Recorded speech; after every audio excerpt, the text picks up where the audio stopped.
안녕하세요. 오늘은 성경 에베소서 3장을 좀 깊이 들여다보려고 합니다. 네, 여기에는 오랫동안 감춰져 있던 비밀 같은 이야기가 나오고 또 그걸 깨달은 사람들을 위한 아주 간절한 기도도 담겨 있더라고요. 맞아요. 에베소서 3장은 하나님의 그 구원 계획에서 뭐랄까 되게 중요한 전환점을 보여주는 장이죠. 아, 전환점이요? 네, 특히 당시로서는 정말 상상하기 힘든 그런 내용이 담겨 있어요. 아시다시피 유대인이랑 다른 민족, 그 이방인 사이에는 종교적으로나 사회적으로나 깊은 벽이 있었던 시대니까요. 그렇군요. 그래서 처음 시작할 때 바울이 자신을 이방 사람인 여러분을 위해서 그리스도 예수의 일로 감옥에 갇힌 사람이라고 소개하는군요. 네, 그렇죠. 그러면서 이제 비밀에 대해 말하기 시작하는데요. 네, 그 비밀이 이전 시대 사람들에게는 전혀 알려지지 않았던 거라고 강조하죠. 맞습니다. 그 비밀의 내용이 정말 중요한데요.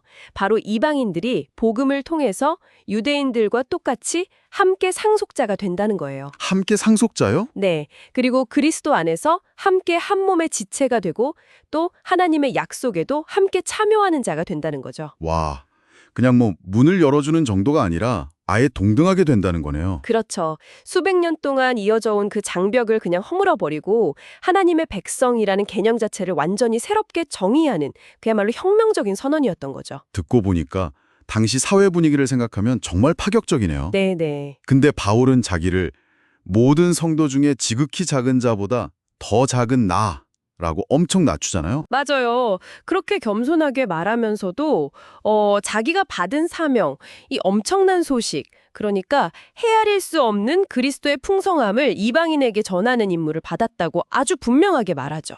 이 비밀의 전체 계획을 알리는 게 자기 역할이라고요? 네.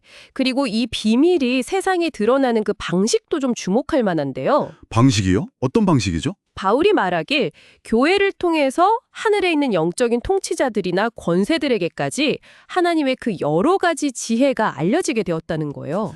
교회를 통해서요? 하늘에 있는 존재들에게까지요? 네. 여기서 통치자들과 권세들은 뭐 영적인 세계의 다양한 힘들을 의미하는데요. 그러니까 유대인과 이방인이 하나가 된 이 교회가 그들에게 하나님의 놀라운 계획과 지혜를 보여주는 살아있는 증거가 된다. 이런 뜻이죠. 와, 교회의 역할이 정말 크네요. 그렇죠. 이 모든 게 영원 전부터 그리스도 예수 안에서 이미 계획된 것이라고 하고요. 아, 그래서 우리가 주저하지 않고 확신을 가지고 하나님께 나아갈 수 있게 되었다. 이렇게 연결되는 거군요. 맞습니다. 그래서 바울은 자기가 이런 일 때문에 고난을 겪는다고 해서 사람들이 낙심하지 말라고 오히려 그 고난이 이방인들에게는 영광이 된다고 격려까지 하죠. 와, 정말 대단한 믿음이네요. 네, 이렇게 엄청난 진리를 설명하고 나니까 바울의 마음이 자연스럽게 이제 기도로 향하게 됩니다. 무릎을 꿇고 아직 간절히 기도하기 시작해요. 그 기도 내용이 참 마음에 와닿더라고요. 먼저 우리 속사람이 성령의 능력으로 좀 강건해지기를 기도하고요. 네, 그렇죠. 그리고 믿음을 통해서 그리스도가 우리 마음속에 늘 계시기를 간구하죠. 특히 사랑 안에서 뿌리가 박히고 터가 굳어지기를 기도하는 부분이 참 인상 깊었어요. 아, 그 비유요. 뿌리가 박히고 터가 굳어진다. 이게 마치 튼튼한 나무나 건물이 기초 위에 아주 단단하게 서 있는 그런 모습을 떠올리게 하잖아요. 네네. 그러니까 우리의 존재 기반 자체가 하나님의 그 흔들리지 않는 사랑 위에 깊이 세워지기를 바라는 그런 마음을 담고 있는 거죠. 그 사랑의 기초가 왜 그렇게 중요할까요? 그 이유는 바로 뒤에 나오는 기도 내용에서 찾을 수 있는데요. 모든 성도와 함께 지식을 초월하는 그리스도의 사랑이 얼마나 넓고 길고 높고 깊은지를 깨닫게 되기를 원하기 때문이에요. 지식을 초월하는 사랑이요? 네.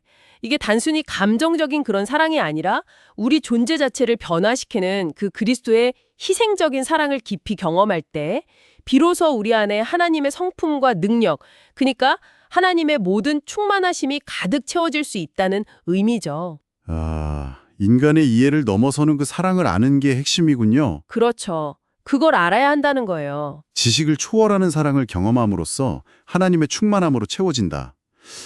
정말 깊이 생각해 볼 메시지네요. 네. 그리고 기도의 마지막은 이 모든 것을 이루실 수 있는 하나님께 영광을 돌리면서 끝을 맺죠.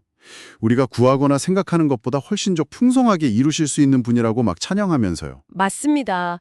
오늘 살펴본 에베소서 3장은 이처럼 유대인과 이방인 모두를 향한 하나님의 그 놀라운 구원 계획이라는 비밀, 그리고 그 중심에 있는 그리스도의 정말 헤아릴 수 없는 사랑을 아주 힘주어 말하고 있습니다. 네. 그리고 교회가 바로 이 비밀과 사랑을 세상에, 심지어 영적인 세계에까지 보여주는 증거라는 점을 강조하고 있죠. 네, 그 사랑의 깊이를 알고 또 하나님의 충만하심으로 채워지는 경험. 오늘 이 이야기를 들으신 여러분께는 하나님의 모든 충만하신 것으로 내가 채워진다는 이 말씀이 어떤 의미로 다가오시나요? 잠시 한번 곱씹어보는 시간을 가져보시면 좋겠습니다.